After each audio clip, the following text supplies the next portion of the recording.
Bueno, buen día Silvina, Lorena, bienvenidas a Bench Talks. Lore, no puedo decirte de otra manera que no sea Lore. Los años ya que hace que nos conocemos hace que te tenga que decir sí o sí por el diminutivo. Gracias por acompañarnos. Nos escucha también Silvina Scheiner, que es la co-host de este episodio y de estos programas. Lore, yo te súper conozco, pero me encantaría que nos cuentes vos un poquito quién sos. Yo ya hice un poco tu presentación en la introducción a este podcast, pero quiero escucharlo un poquito de vos. ¿Qué te parece? Bueno, a ver, estuve pensando, yo tengo 47 años, soy Lorena de Garniero, estoy casada hace 22, como hacemos el chiste siempre con la misma administración. Tengo dos hijos, adolescentes, 18 y 13 años. Soy de River, no me vestí de River como me pediste, pero soy de River. Soy licenciada en administración, llevo más de 20 y pico de años trabajando en recursos humanos, fue lo que elegí desde un principio y sigo acá. Privilegiada de hacer lo que me gusta a la edad que tengo, y empecé en recursos humanos de casualidad en un programa de jóvenes profesionales y eso me atrajo desde el principio. Pasé por gran parte de las áreas de RH y desde hace más de 15, 16 años tengo el placer de dirigir varios equipos de recursos humanos en la compañía en la que estoy hace más de 18 años ya. Wow. Tenés un problema de rotación. Tengo un problema de rotación. Igual roté dentro de la compañía, ya está bueno. Bueno, está muy bien. Hoy Sodexo, ¿cuántos empleados tiene, Lore?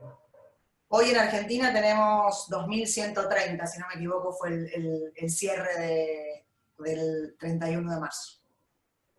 Bien, buenísimo. Silvina, Lore, te dejo a vos sí. el... Gracias, Luciano. Bueno, voy a hacer lo que mejor sé hacer, preguntar, ¿no? Casi que lo único que sé hacer, pero bueno. Lorena, ahora que mirás tu carrera hacia atrás, ¿qué persona sentís que fue fundamental? Esa persona que te hizo como un antes y un después, o esa persona que te dio ese consejo que de no haberlo recibido, tu vida en recursos humanos hubiera ido para otro lado, digamos. Uy, qué difícil, porque la realidad es que cuando lo pensé, fui a mi primer jefe, siempre, porque creo que es quien marcó mi carrera. La realidad es que yo empecé trabajando con él en un programa de jóvenes profesionales en Kimberly-Clark. Él era quien llevaba adelante el programa, y era la primera vez que tenía alguien trabajando con él, con lo cual aprendimos juntos en el camino, y en algún momento me di cuenta que su forma de enseñar era trabajar codo a codo conmigo, y creo que eso definitivamente es algo que marcó mi carrera. Es una persona... ¿Quién es? Sergio El Casale. Sergio El Casale trabajó varios años en Unilever, después trabajó en PepsiCo, después trabajó en Kimberly, que es donde yo lo conocí, de ahí se fue a DHL, y bueno, hace poquito se fue de DHL, pero bueno, es una persona que viniendo de los recursos humanos, siendo psicólogo, digamos, y demás, supo hacerse un espacio en el mundo de los recursos humanos mirando el negocio. Y eso creo que fue, si querés, el mejor y el mayor consejo que pude haber recibido de él, y que fue del día a día, digamos, no fue esos consejos que alguien te da, se sienta, te cuenta, y vos después comprobás, como que lo vas viviendo, ¿no?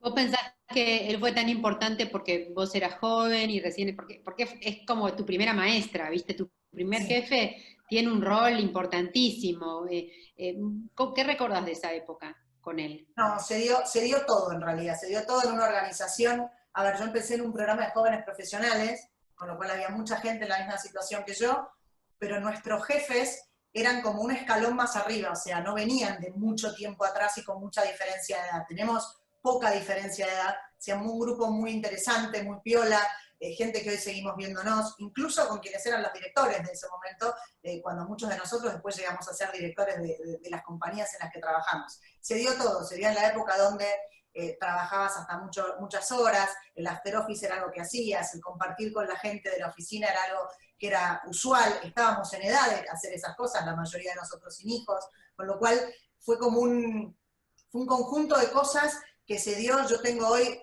grandes amigos de esa época, y mucha gente a la que le tengo mucho cariño, con el cual seguimos en contacto permanente. Eso me parece que hace que sea una diferencia. Pero sí, como bien vos decís, no es el único. He tenido la suerte de tener muchos jefes, de los cuales he tenido muchísimo que aprender. ¿Qué pensás que tenía de particular Sergio? Esto que te decía, la capacidad de poder trabajar en distintos niveles con distintas personas y entendiendo el negocio, no parado. En una época en la que los recursos humanos todavía peleaban por tener poder en las organizaciones, él lo conseguía naturalmente por sentarse a la mesa con el resto y por trabajar codo a codo con las otras áreas de la organización. Creo que eso claramente hace la diferencia. Lore, teniendo en cuenta todo el recorrido tuyo como profesional de recursos humanos en tantas compañías, ¿qué cosas recordás que se te decía en esa época que eran como verdades y que hoy ya no son? ¿Viste como a veces uno ve una película, que la película en su momento era bárbara, pero ahora cuando la ves la escuchás vieja, la sentís lenta? ¿Cierto? ¿Qué consejos vos debés haber escuchado que hoy ya sentís que no son así? Mira, me vienen dos a la cabeza de dos momentos distintos. Uno que alguna vez alguien me dijo, no hay segundas oportunidades para primeras malas impresiones. Y si bien te diría que en el 90% de los casos es así, he tenido el enorme placer de equivocarme y de saberme equivocada contenta, con lo cual eso creo que vale. Pero alguna vez cuando estaba empezando, y yo siempre hago el chiste de que era mujer y era la única en todos los comités de dirección o los grupos que me tocaba interactuar, era la única mujer, la única más joven, siempre hacía el chiste, incluso soy rubia, o por lo menos era rubia en ese momento, y me decían y me hablaban de la soledad del poder. Yo siempre fui una persona muy sociable. Siempre fui de esto que te decía, compartir los after office, tener momentos, si había un cumpleaños y había un almuerzo, ir a participar, si había un evento, estar presente si podía, y viniendo de RH a veces toda la gente te miraba y te decía, pero vas a ir vos, que sos de RH, le digo, mientras me inviten voy a ir, y si me invitan por algo es, el día que me dé cuenta que me invitan por compromiso, por ahí no vayan. Y me hablaban de la soledad del poder, y la realidad es que me rebelé toda mi vida contra eso. Yo creo que uno no llega solo, creo que es difícil sentarse a la mesa de un comité de dirección solo, que tenés que buscar siempre, no aliados, pero no por aliados de guerra, digo, pero como término de aquella persona que va a trabajar codo a codo con vos, que te va a acompañar si te equivocaste y a quien vas a poder sostener si lo necesita. Creo que nos pasa a todos y la verdad es que lo encontré. Nunca me quedé sola porque siempre supe que en algún momento, sí es cierto, la gente por ahí deja de invitarte porque sos el gerente de recursos humanos, sos el director de recursos humanos, tenés un rol en la organización que, no sé si quiero que me vean en el after office, si tomo una cerveza de más, o ese tipo de cosas que pasan, pero nunca me encontré sola. Y creo que no me encontré sola porque me rebelé contra eso. Y encontré una forma de no estar sola en situaciones donde, y sí, a veces uno llega un momento, y el único de recursos humanos sos vos, pero bueno, para eso está gente como Luciano que te crea grupos donde vos interactuás después con gente a la que le pasa lo mismo que a vos. Creo que eso son dos statements o dos cosas que me han dicho en el pasado que por ahí contra las que me he rebelado o contra las que en algún momento he dicho, mira, en algún punto algo de razón había. Muy bueno. Yo te voy a hacer trabajar un poquito, Lore. Porque en realidad me gustaría que me cuentes algo que vos hayas gestionado, vivido, implementado o creado como proyecto o gestión dentro de la compañía que vos lo lleves como un logro. Algo que vos digas, esto nos salió realmente bien. Esto salió bien. Esto lo hicimos bien o esto lo hice bien. Y esperá, pues después te voy a preguntar por lo que te salió mal también. ¿Sí? Así que vamos a compensar buenas y malas. Pero bueno, empecemos por lo lindo. ¿Qué te salió? ¿O qué crees que es un logro para contar? Laboralmente, ¿no? A ver, sabiendo que me vas a preguntar por lo que salió bien y lo que salió mal, en los dos casos voy a usar historias que por ahí se unen entre sí, tanto desde lo bueno como lo malo. No vale eso. Nada. ¿Por qué? Son dos. Sí, Sigue siendo dos historias. A mí me salió bien estar donde estoy, o sea, eso yo siempre digo, yo estoy muy contenta de lo que logré laboralmente, no lo logré nunca sola, lo cual también está bueno, pero creo que los proyectos con los que uno ha trabajado te llevan a ponerte en un lugar donde aprendes a mirar para atrás y encontrar en todo, como decía Sopo, lo bueno y lo malo, ¿no? La lengua es buena y es mala. A mi papá le encantaban esas cosas y esas son como fábulas que me quedaron grabadas.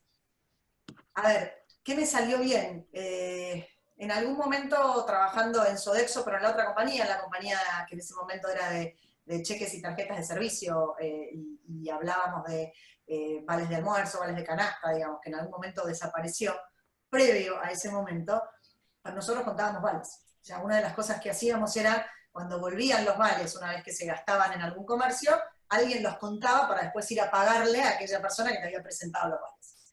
Era un trabajo rutinario, aburrido podrían decir algunos, pero que requería de método y requería de mucha atención. Y nos costaba mucho conseguir gente, porque no era de los trabajos mejores pagos. Como no necesitabas grandes calificaciones dentro de la estructura, no era de los mejores pagos.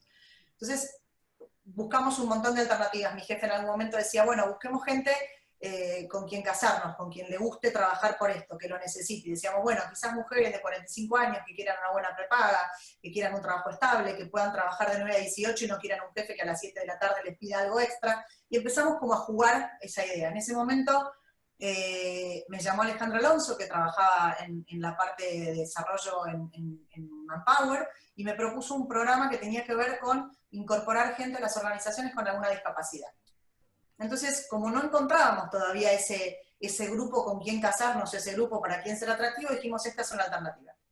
Y jugamos con eso. Entonces, entrenamos todo un equipo para recibir gente con alguna discapacidad, nos entrenamos nosotros, buscamos un sector que pudiera tener el mejor acceso de la compañía, digamos, que tuviera las condiciones que deberíamos tener, y salimos a incorporar gente con discapacidades, en este caso motrices en general, porque bueno, la vista, digamos, tenía que ser uno de los temas críticos a la hora del conteo de los vales, digamos, bueno, tenía que tener ciertas actividades. Y empezamos a contratar en ese momento, si no me equivoco, entre 5 y 10 personas en el primer mes y pico de trabajo. De por sí ya eso es una historia y es un tema positivo. Lo que nos pasó acá es que en algún momento la gente era tan buena en su trabajo y tenía tanto compromiso que quisieron empezar a moverlos. Y los movieron sin mucho análisis y sin mucho comentario al equipo de recursos humanos, como a veces pasa. Y un día me enteré en una reunión de dirección que vino el director de operaciones en ese momento y dijo, che, entré al centro de impresión y hay un montón de gente en el centro de impresión y me caí tropezándome con una muleta. Claro, habían empezado a mover a la gente y la movieron a lugares donde no debía estar. Por supuesto, más allá de todas las cosas que surgieron en esa reunión, que no son aptas para una entrevista, la gente se pudo reacomodar, y lo lindo de esta historia es que, bueno, tiempo después la legislación no acompañó más el negocio de los vales, el negocio de los vales se fue dejando en la Argentina, hasta que quedó muy chiquito, incluso yo pasé del otro lado de la organización, y muchos de nosotros hicimos lo mismo, cambiamos de barco a la organización en la que estoy hoy, y dentro de eso, las últimas personas que se fueron de la organización, o el grupito de últimas personas que se fueron de la organización, fueron 7 de estas 10 personas que ingresaron en el principio, que en algún momento rotaron, digamos, pero en ese grupo siempre hubo 10, dejaron de ser personal eventual, dejaron de estar trabajando por un programa en Manpower, fueron personal efectivo de la compañía, y fueron de los últimos que se fueron antes de que la compañía cerrara. Lore, y hablando de lo que comentabas recién sobre que te cambiaron al personal que ustedes habían incorporado a través del programa de diversidad de Manpower, para un área específica, que era el de conteo, el de preparación de vales, y donde ustedes habían capacitado, entiendo, al personal que iba a trabajar con ellos y demás, para que sea una buena experiencia para todos, y que te lo cambiaron de lugar, y te los cambiaron de área, porque realmente eran muy buenos colaboradores y todos los querían tener en su área. ¿Eso vos lo meterías dentro del, no quiero llamarlo fracaso, pero sí de algo que no salió bien? Sí, para mí el hecho del cambio es lo que no salió bien. El éxito final tiene que ver con que la gente haya podido crecer en la organización y le haya ido bien, pero en el medio estuvo llamémosle fracaso o oportunidad, como decimos, tiene que ver con haber movilizado gente sin tener el otro área entrenada, sin tener el otro área con todas las condiciones de seguridad que por ahí se tenían que tener. Son cosas que uno aprende en el camino. Me da la sensación que todos aprendimos de eso, parte de ese equipo hoy está trabajando conmigo en esta otra organización. Sodexo en Argentina tenía 2 empresas. Una empresa era la de los vales, que es lo que hablábamos antes, y otra es el negocio de servicios on-site, que es cuando nosotros le damos servicios en la casa del cliente. Hoy sentados en la mesa de dirección, eso es una anécdota de la cual aprendimos. Hoy nosotros supimos reinventar parte de la organización que se estaba quedando con un equipo de dirección sin compañía que dirigir, a otra compañía que necesitaba un equipo de dirección porque el que estaba la había llevado al punto clave para que ahora viniera quienes iban digamos, a hacer que todo florezca. En ese momento estaba la tierra sembrada para eso. Eso mismo creo que se pudo lograr a partir de experiencias como la que hablábamos antes. Vos no podés cambiar de organización casi un equipo de dirección, te diría el 50%, y que siga trabajando si no aprendiste en el medio cómo lidiar con estas cosas. Y parte de eso tiene que ver con hacer movimientos de personal, pensando en la gente, pensando en lo que requiere el sitio que recibe, el sitio que cede su gente, que dona su gente. A veces tenés esos jefes que les encanta que su gente crezca y los hace crecer todo el tiempo, pero después le cuesta mucho como volver a empezar, porque siente que se quedó sin la estrella, que se quedó sin la persona que más daba. Creo que ese tipo de cosas son un aprendizaje en las organizaciones. Yo soy una convencida de que la gente es la ventaja competitiva de las organizaciones, y que la única manera en que las organizaciones crecen es si se transforman en organizaciones cada vez más humanas. Cuando yo a veces me piden una biografía o que cuente quién soy y demás, y me preguntan qué hago en las organizaciones, yo busco hacer organizaciones más humanas. Busco que se piense en ese contexto. Y creo que eso es lo que no se hizo en ese momento, y es lo que de alguna manera podría haber salido muy mal. Tuvimos suerte, no solo que no salió mal, sino que nos dimos cuenta y lo pudimos corregir.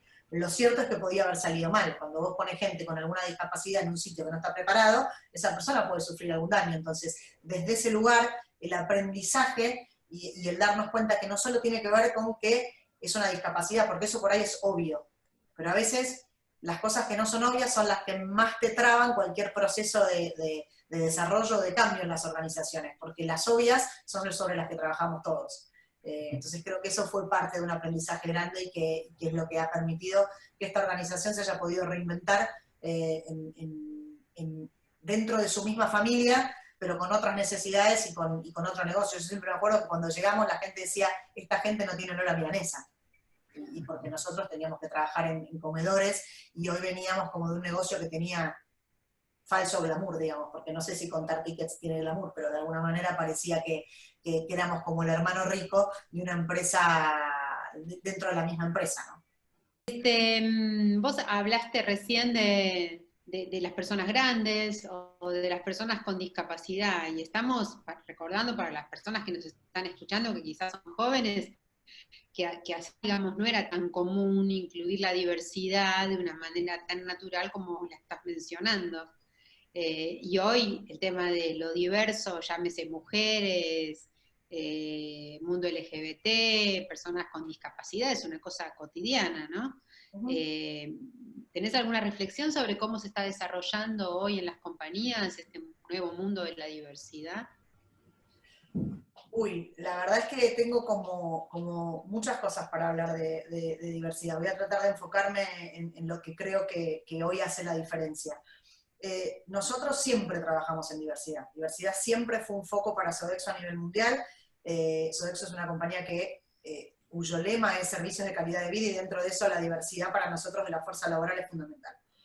Pero al margen de eso, creo que hoy las organizaciones lo necesitan, porque la generación nueva que está incorporándose, tanto la generación Z como los millennials, tienen la necesidad puntual de ver que esas cosas pasan en las organizaciones. Entonces, cuando vos no tenés o cuando vos no hacés, dejás de ser atractivo para ellos. Así como no les gusta si atentás contra el medio ambiente, o si no haces algo que acompañe lo que haces para reconvertir aquello que sacaste, hoy se fijan en todas esas cosas. Hoy miran diversidad en todos los niveles. Y yo siempre me focalizo en algo. Sodexo es una compañía que sus márgenes no son altísimos, con lo cual nos cuesta mucho invertir en este tipo de cosas. y en este tipo de cosas yo descubrí que no se invierte tiempo, que el tiempo es hiper rico en las organizaciones, pero si invertís tiempo, invertís gente que tenga ganas, no necesitas plata para esos programas en las organizaciones. Hoy nosotros tenemos con el gobierno de la ciudad el programa Más 45, con el gobierno de la ciudad todo lo que tiene que ver con la incorporación del colectivo LGTB, con compañías clientes trabajamos programas de inserción de jóvenes de comunidades vulnerables, con los colegios de la zona trabajamos ese tipo de cosas también, te juntás con Fundación Forge, te juntás con un montón de fundaciones que tienen los recursos para darte, y sobre todo en esto que hablábamos antes, en roles que por ahí son iniciales, que no necesitan o no requieren de una formación puntual, pero requieren de compromiso, el compromiso que a veces les tenemos que nosotros enseñar, porque cuando vos viviste en una comunidad vulnerable toda tu vida, cuando no viste, digamos, alrededor tuyo el esfuerzo del trabajo todo el tiempo, cuando sabés que volvés a tu casa pero no sabés cómo, es muy difícil que vos le digas a alguien, mira, tenés que estar a las 6 de la mañana, tenés que venir siempre con el uniforme limpio, estas son tus tareas. La limpieza, por ejemplo, que es algo que nosotros hacemos, no es algo que normalmente a la gente le guste, no es atractivo, entonces tenés que encontrarle al trabajar en una organización que se preocupa y se ocupa de estas cosas, un valor en otro lado, en otro lugar. Y creo que nosotros desde ese lado encontramos un valor que nos hace atractivos, incluso no teniendo a veces el glamour de otras organizaciones o el marketing de otras organizaciones. Creo que además de que es algo que las organizaciones deben y tienen que hacer, hoy es algo que es hiper necesario para poder atraer a las nuevas generaciones. Lore, en el marco de lo que estamos atravesando con el tema del COVID-19, ¿qué cosas está haciendo ahora tu compañía? ¿Qué cosas está aprendiendo? ¿Qué cosas está implementando? Bueno, a nosotros nos pega casi de lleno porque nosotros prestamos servicios en la casa del cliente, con lo cual nosotros hoy tenemos más de 100 clientes y prestamos servicio en más de 110 sitios en todo el país. Dentro de eso hay instituciones de salud, hay instituciones de sanidad que fueron los primeros grupos exceptuados, con lo cual nuestra gente sigue yendo a trabajar normalmente, tenemos un 60% de la organización que sigue yendo a trabajar normalmente, más allá de los que estamos en home office, que trabajamos también normalmente, con lo cual las medidas han sido variadas. Tenés por un lado todo lo que tiene que ver con el entrenamiento de nuestra gente en sitio para que tome los recaudos necesarios, más allá de los que normalmente ya tenemos, porque nuestro programa de HSANI, digamos, que es la parte de seguridad y medio ambiente en la organización, tenemos hoy otras medidas que se suman justamente por el tratamiento del COVID y de cómo movernos en las organizaciones, sobre todo en la casa del cliente. No solo es tener cuidado por nosotros, sino además porque somos un foco de contagio. O sea, cuando vos llevás la comida, cuando entregás la comida, o incluso cuando estás limpiando un sitio, en ese sitio vos estás evitando, si lo haces bien estás evitando el contagio, si lo haces mal, digamos, podés ayudar a la propagación. Así que hay todo un entrenamiento que tiene que ver con esto.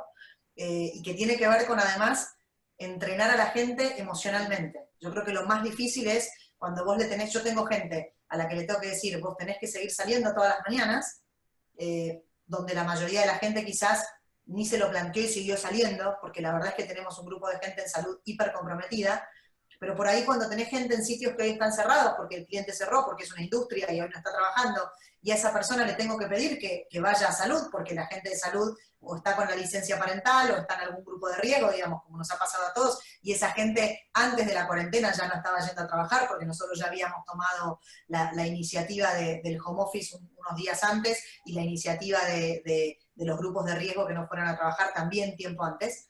Dentro de eso hay gente que me ha dicho que no. No quiero porque me da miedo. Entonces, de alguna manera es como balancear el contexto de nosotros estamos orgullosos del servicio que prestamos, yo todas las noches salgo a aplaudir a los médicos, pero aplaudo a mi gente también, que se levanta todas las mañanas, que está 2 horas arriba de un colectivo, es difícil, y no quiere salir. Muchas veces hay otros que no quieren salir. Nosotros nos sentamos y le decimos, para que el médico pueda estar, para que el enfermero pueda atender, para que las empresas que hacen, los laboratorios que hacen medicamentos puedan estar, y que incluso el que hace alimentos pueda estar, nosotros tenemos que ir a trabajar. Entonces es como complejo todo el aparato que uno mueve alrededor, y es un aprendizaje para todos, porque la verdad es que esto nos agarró desprovistos a todos de esta pandemia, entonces, o del conocimiento de la pandemia. Lo bueno, que no es por bueno, digamos, pero es lo que hay, es que nosotros vivimos en una organización global, presente en más de 67 países, y la realidad es que estamos en China, estamos en Europa, y ese aprendizaje vino antes. Entonces, el flujo de conocimiento, de aprendizaje, para nosotros fue como una ventana mucho más corta, porque ya teníamos mucha información que nos llegó de afuera. ¿Qué cantidad de empleados están yendo a las casas de los clientes hoy, a los sitios? Y nosotros tenemos de los 2.130 aproximadamente 1.400 activos, de los cuales, si querés, 100 estamos en home office, así que hablemos de 1.300 personas más o menos. ¿Y te pasó que hay gente que no quiera ir, o que hay gente que está en las edades, digamos, que está por fuera de los permisos, o gente que está enferma y que no convendría que fuera? ¿No se te achicó la planta con eso? Los grupos de riesgo. Eso es lo que yo mencionaba antes. Todos los grupos de riesgo dejaron de trabajar, dejaron de prestar servicio y están en su casa desde antes del 20 de marzo, que fue la cuarentena. Nosotros, cuando empezaron a aparecer los grupos de riesgo y se empezó como a circular la información, esos grupos de riesgo ya se quedaron en su casa. Cuando, por supuesto, salió la licencia parental y la licencia del COVID, se aplicó directamente.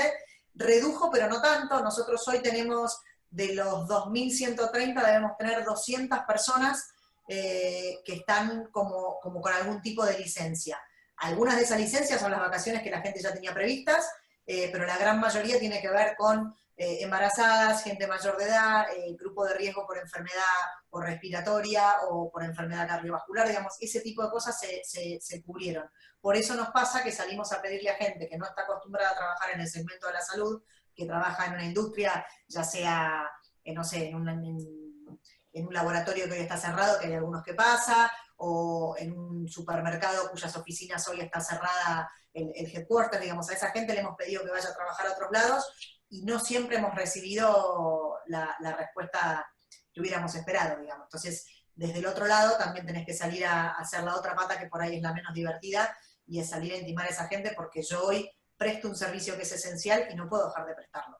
Digamos, no ir a un hospital a trabajar, en algún punto es abandono de persona. Y nosotros no somos una organización, primero, que haga esto normalmente, y mucho menos en una situación como esta. Pero te diría que cuando hablas con los jefes de contrato del segmento de salud, la están pasando mal, sí, no es fácil, pero están comprometidos, su gente está comprometida, y nosotros desde lo que nos queda estamos comprometidos en sostenerlos y en tratar de darles las herramientas para poder acompañar las necesidades emocionales que van surgiendo, porque surge la ansiedad, surge el miedo, digamos, surgen un montón de cosas. Hace unos días, Lore, vos me hablaste de una colaboradora de ustedes que prestaba servicios en el primer caso o en el segundo caso de muerte por COVID acá en el país, y está relacionado con esto que decías recién de compromiso. ¿Me recordás cómo era la historia? Porque está buena. Sí, te recuerdo. Son estos casos como de héroes que uno va encontrando anónimos, ¿no? O sea, ella es una de las camareras que presta servicios en el piso que tiene reservado el IADT en salud, para el coronavirus, y dentro de eso, yendo a trabajar el primer día de la cuarentena, el viernes 20, si no me equivoco era, la asaltaron camino a la oficina, camino al sitio. Ella llegó al sitio, prestó servicio, todo, y recién nos enteramos al fin de la jornada, porque bueno, ella llegó, hizo su trabajo como siempre. Cuando tenía que volver a su casa fue cuando pidió, digamos, avisó y dijo, bueno, necesito que me ayuden y me acompañen en esto, porque bueno, le habían robado la cartera, celular, todo. Hablando de engagement. Exactamente. Yo creo que eso, más que engagement con la organización, tiene que ver con valores, ¿no? O sea, más allá de que me encantaría sacarme la foto y decir que sí, claramente puede tener que ver con el engagement, tiene que ver con los valores que esa persona trae desde su casa y de su familia, y que los hizo valer en su trabajo, que para mí es un orgullo, pero digamos que tiene que ver con eso. Muy bueno. ¿Te estás dando cuenta, Lore, que digamos que cuando todo esto pase, las organizaciones van a salir fortalecidas, porque vas a haber aprendido un montón de cosas, ¿no? Yo pienso que ustedes lo deben estar evaluando, eso, el fortalecimiento que implica a nivel de engagement, a nivel de todo, de los empleados para con la compañía. Sí, yo creo que todos estamos mirando el día después, ¿no? Y el día después yo creo que va a tener los dos condimentos. Va a tener el fortalecimiento de las personas y de las organizaciones a través de todo lo que hemos pasado y cómo lo has transitado y cómo lo hemos superado, e incluso aquellos que no hemos superado, digamos, van a ser un aprendizaje también.